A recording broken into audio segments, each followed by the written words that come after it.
Hey guys, I am so excited to talk to you guys about my baby, or my book. My book that I finally put together after 17 years of teaching English in Brazil, teaching English as a foreign language for Brazilians. What have I put together to create an English teacher resource? This is it. This is it. So, because of the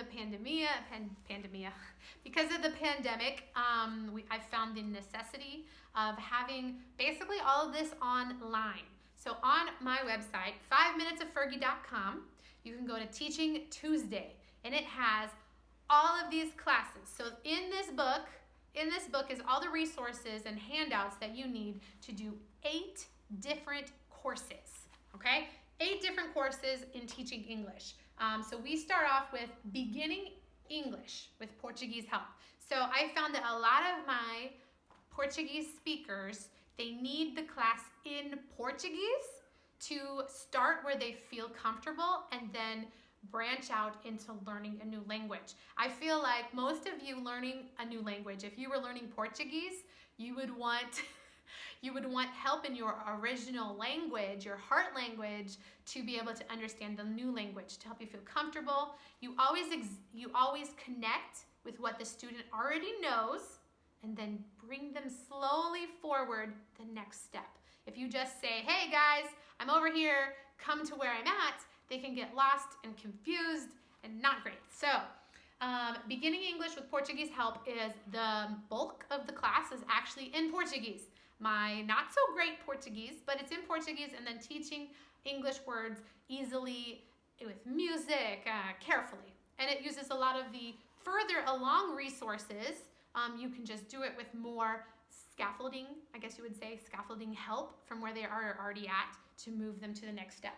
Then I have 3 different courses. I would say for the people who are getting more into learning, they can do it all in English. So I don't speak any Portuguese in the videos, but I have singing English, introduction to English, and growing English. Introduction to English and growing English would be like level 1 and level 2. And then singing English is just because I love learning English through music. It's one of my favorite ways to teach. It's one of my favorite ways to learn. I've learned so much Portuguese with my daughters. Learning English, Portuguese songs, kids songs. So those courses, and then American holidays, you can do that in a beginner way or an advanced way. So you could learn about American holidays while speaking a bunch of Portuguese and helping them in a very simple way. This is how Americans celebrate Christmas versus how Brazilians celebrate Christmas. But you could have most of the conversation in Portuguese, or you could do it all in English, very advanced style. I actually have done this with my older 8th and 9th graders at the international school, where we talk about, okay, so Americans do this for this holiday. What does that tell you about their culture? Like, why wouldn't we do that in Brazil? Well, our culture is different. Why is our normal different? And we get really into, why does that seem weird to us? Why does it not seem normal to us with the different cultures, and what that reveals about, learning another person. I really love about learning holidays and culture, because when you learn another language, you are not just learning words, you are learning a culture. You are learning a whole different lifestyle, a whole different background of history of stuff that you have no clue of. And that's why there's just so much fog, I think, when you start learning another language, because you just spend the first phase realizing you know so little, right? But hopefully not for too long. So literature and essay writing. The literature module is based on The Lion, the Witch, and the Wardrobe, and the essay writing is not based on anything. It's just learning to write essays, different kinds of essays, editing, feeling confident with getting words on paper when you are a second language learner. And then we also did social media. So these last 3, literature, essay, and social media, I put together for the international school. So these are kids who have been in English for a couple of years at least, they have a pretty good background of things and they really want to get deeper. So we, for our 8th and 9th graders, social media, we talked about the good parts of social media, the bad parts of social media, and basically like where you fit in that picture. And so for our final project, each one of the kids had to make a video. If they wanted to make that video for starting a YouTube channel, we explained how to do that, or starting Instagram. We focused mostly on Instagram and YouTube. But the thing is, we had some of the kids that were like, I am not interested in ever having anything on the internet my whole life. And I said, that's great. But you know what you will need is you will need to have the skill of learning how to film and edit and put together short videos. That's the future. Like, that's gonna be in high school, that's gonna be in college, that's gonna be like different presentations you're gonna have to do for the future. That's the way the world is going with technology. So let's get you prepared to do this in a good way. So basically it was just learning a subject that could be done in any language, but focusing in English and encouraging them in English. So they made a video in English, and that was really cool. That was a lot of fun, and I think it really connected with them, especially as teenagers, in the world of social media. So what is this book for? Well, online, on my website, 5minutesoffergie.com, the blog, Teaching Tuesday, you will find each one of these 8 courses, and it will have a syllabus you can download and an introduction video that explains the course specifically, and then you will have videos for each class, 16 classes for each one, except for the first one, it only has 10. 16 classes for each one, with at least one video, more videos probably on my playlist on our YouTube channel, 5 Minutes of Fergie. And then it had PDFs or things that you can download. But all those things that you can download, they're all in here. And not only that, but I put them in quick, easy to use, reproducible booklets.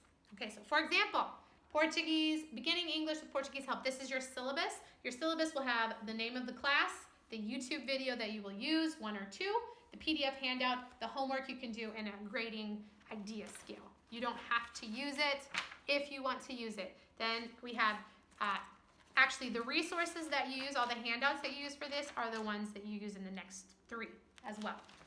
You just use the more beginner versions. So then you have Introduction to English as a Foreign Language with their syllabus. And then you have like so many photocopiable resources. This is a cute little book that you photocopy. It's just a 1-page book for like an introduction class. And then I have these books. So this is 2 pages, but it has 8 classes. So 1, 2, 3, 4, 5, 6, 7, 8. And I have used this little book so much. It's 2 pages, front and back, and then you fold it over. Let me show you what it looks like. So it looks like this. It's a little book.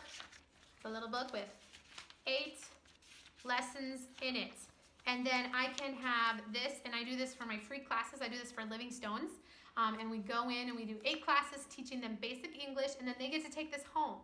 So, and I don't worry about if the kids lose a copy or they mess up and they want another copy. I have plenty of copies, and it's done. So it just goes through. I also have a little more advanced booklet. I actually, for the first class, Intro to English, because I've taught it so many times, I actually have 5 different booklets in that. And they're all right there. You just make photocopies.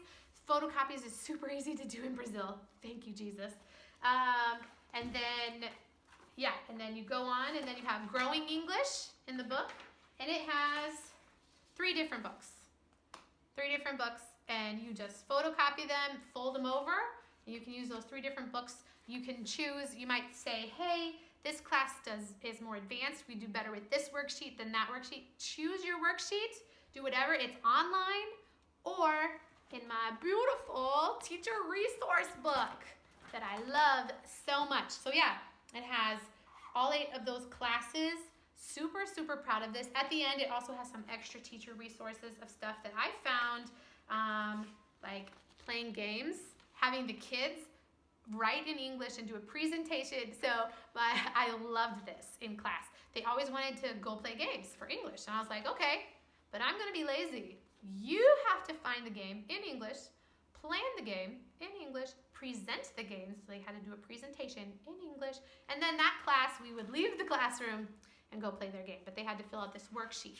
And then how to do lesson plans, so just basic stuff, journaling. I have a reading response if you're doing like reading in class, like they go choose a book and they read about it and they write about it. I always love feedback. I think after every class you give, make sure to jot down what you did so you don't forget and like notes, who missed class. It's just important to know proofreading notes. I got just a list of resources, websites, lots of really, really great teacher stuff that I've used for the past 17 years. Boom! So excited. So if you want a copy, let me know. It's also all on the interwebs because we love that and we love printing. Printing stuff off our computer, so that's fun. All right. Hope you guys enjoy it.